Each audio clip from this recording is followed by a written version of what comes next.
Bahaya kompromi.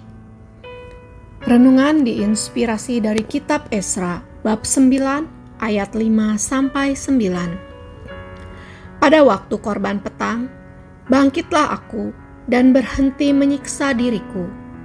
Lalu aku berlutut dengan pakaianku dan jubahku yang koyak-koyak, sambil menadahkan tanganku kepada Tuhan Allahku, dan kataku, "Ya Allahku, aku malu dan mendapat cela, sehingga tidak berani menengadahkan mukaku kepadamu.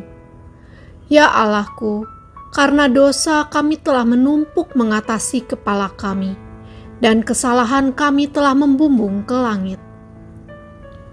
Dari zaman nenek moyang kami sampai hari ini, kesalahan kami besar, dan oleh karena dosa kami, maka kami sekalian dengan raja-raja dan imam-imam kami diserahkan ke dalam tangan raja-raja negeri, ke dalam kuasa pedang, ke dalam penawanan dan penjarahan, dan penghinaan di depan umum, seperti yang terjadi sekarang ini.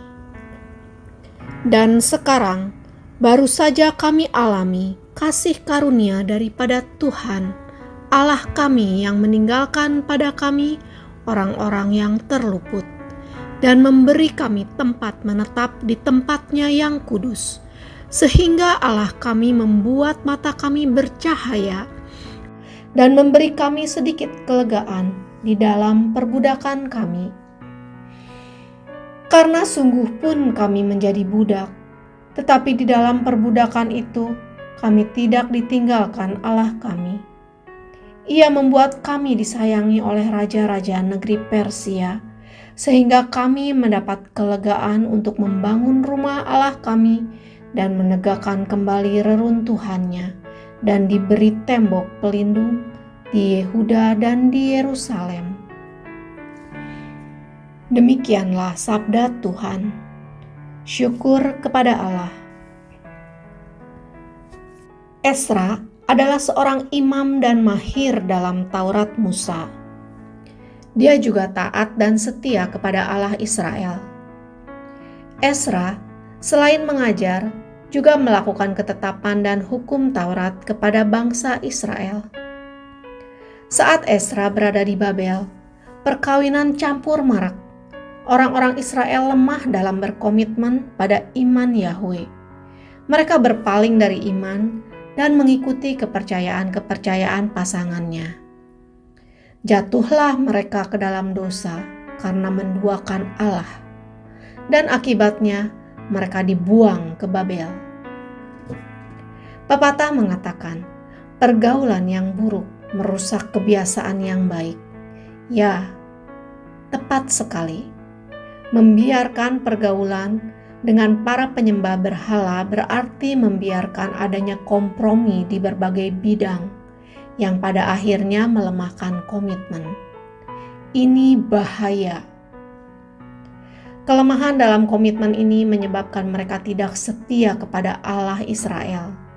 Bagaimana mungkin mereka dua kali jatuh ke dalam kesalahan yang sama?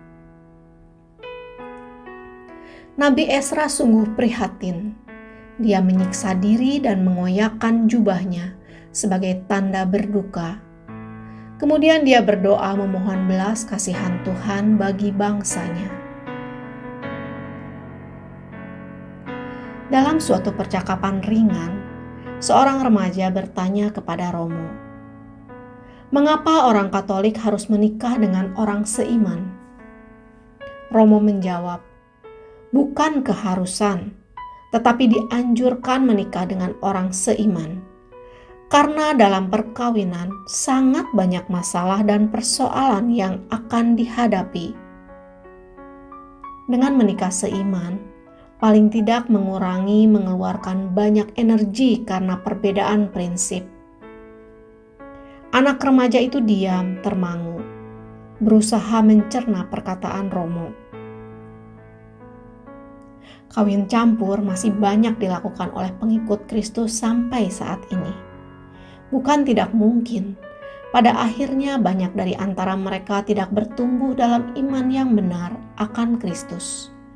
atau bahkan beralih iman dengan alasan demi menjaga keharmonisan keluarga. Bagaimana reaksi saya saat melihat orang beralih iman? Menghakimikah? Menegurkah? Atau mengingatkan sambil mencela? Sudahkah saya menjadi teladan iman sejati dalam kehidupan saya sehari-hari? Kita sesungguhnya dapat meneladani Nabi Ezra.